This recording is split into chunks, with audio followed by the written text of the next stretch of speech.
ಕಲಿತ ಹುಡುಗಿ ಕುದುರೆ ಮೇಲೆ ಅಂತ ಆಗ ಟೀಕೆಗಳೇನಾದ್ರೂ ಬಂತಾ? ಇಲ್ಲ ಇಲ್ಲ ಹಾ. ಟೀಕೆಗಳು ಇನ್ನೊಂದು ರೀ, ನನ್ನ ಹಾಡನ್ನು ಕೇಳಿ ಬೇರೆಯವರೆಲ್ಲ ಹಾಡ್ದಲ್ಲ, ಅದನ್ನು ಅದನ್ನ ತಪ್ಪು ಮಾಡಿ ಹಾಡ್ತಾರೆ. ಅದಕ್ಕೆ ಏನು ತಪ್ಪದಂತ ಸೇರಿಸಿ ಹಾಡ್ತಾರೆ. ಅಂಥವಕ್ಕೆಲ್ಲ ಟೀಕೆ ಮಾಡ್ತಾರೆ. ಇವತ್ತಿನ ಕಾಲನೇ ಹಂಗೆ ರೀ. ಇವತ್ತಿನ ಕಾಲ ನೋಡ್ರಿ, ಒಳ್ಳೆ ಜನಪದ ಹೆಸರಿನಿಂದ ಏನೇನೋ ಬರೀತಾರೆ ಮಕ್ಕಳು. ಎಲ್ಲ ಡಬಲ್ ಗೇಮ್ ಮೀನಿಂಗ್ ಆ ಥರದ್ದು. ಇಲ್ಲ, ನಾನು ಬೇಡ ಅನ್ನಲ್ಲ ರೀ. ಕಾರಣ ಏನಂತಂದ್ರೆ ರೀ, ಎಲ್ಲ ನವರಸಗಳಂತೀರಲ್ಲ, ನವರಸಗಳನ್ನು ವ್ಯಕ್ತ ಮಾಡ್ತಕ್ಕಂಥದ್ದೇ ಹಾಡು.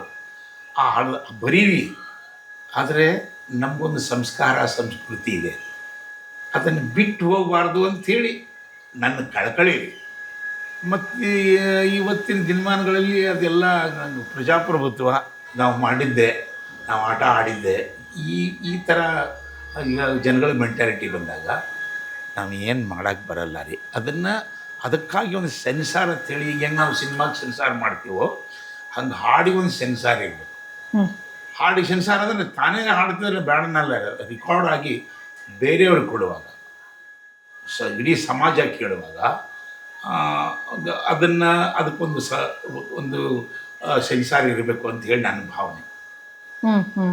ಅದು ಇವತ್ತು ಇಲ್ಲ ರೀ.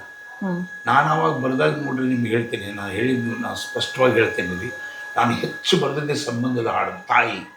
ತಾಯಿ ಸತ್ತು ಮೇಲೆ ತವರಿಗೆ ಎಂದು ಹೋಗಬಾರದ್ಯವ್ವ, ನಾಯಿಗಿಂತ ಕಡಿಯಾಗಿ ಹೋಯಿತು ನನ್ನ ಬಾಳುಕೆ.